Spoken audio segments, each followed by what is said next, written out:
Hello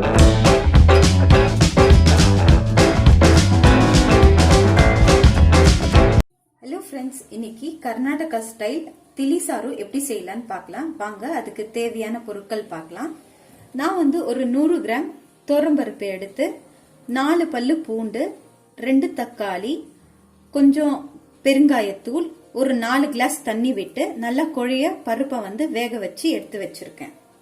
இந்த ஸ்பூன்ல 1 teaspoon தனியா, 1 teaspoon ஜீரகம், அரை டீஸ்பூன் மிளகு, 1/4 டீஸ்பூன் வெந்தயம், ஒரு 4 காஞ்ச மிளகா, ஒரு 2 பேடிகை மிளகா, கொஞ்சம் கறிவேப்பிலை, இதெல்லாம் வறுத்துட்டு ட்ரை ரோஸ்ட் பண்ணி அரைக்க போறோம்.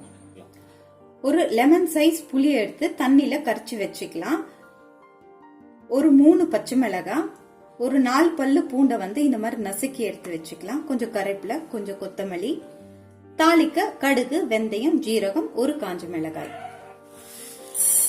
தனியா, ஜீரகம், வெந்தயம், காய்ந்த மிளகாய், கொஞ்சம் கறிவேப்பிலை, எல்லாத்தையும் நம்ம ட்ரை ரோஸ்ட் பண்ணி எடுத்துக்கலாம்.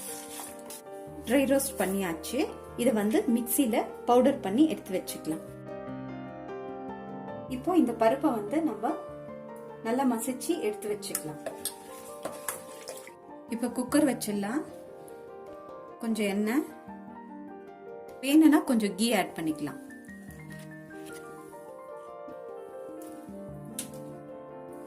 கொஞ்சம் கடுகு, வெந்தயம், ஜீரகம், ஒரே ஒரு காஞ்ச மிளகாய், ஒரு 4 பல்லு பூண்டு, பச்சை மிளகாய், கொஞ்சம் கறிவேப்பிலை. இப்போ பருப்பு தண்ணி ஆட் பண்ணிடலாம். பருப்பு தண்ணி கொஞ்சம் நேரம் கொதிக்கட்டும். அதுக்கப்புறமா நம்ம புளி கரைச்சலை ஆட் பண்ணிடலாம்.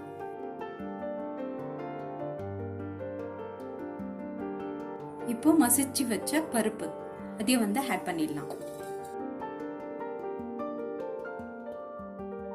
தேவையான அளவு உப்பு, இந்த ட்ரை பவுடர்,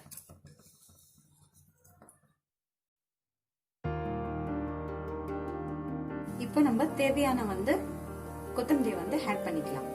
ஒரு 5 மினிட்ஸ் கொதிக்கிட்டோம். அதுக்கப்புறம் நம்ம தில்லி சாறு ரெடி ஆயிடும்.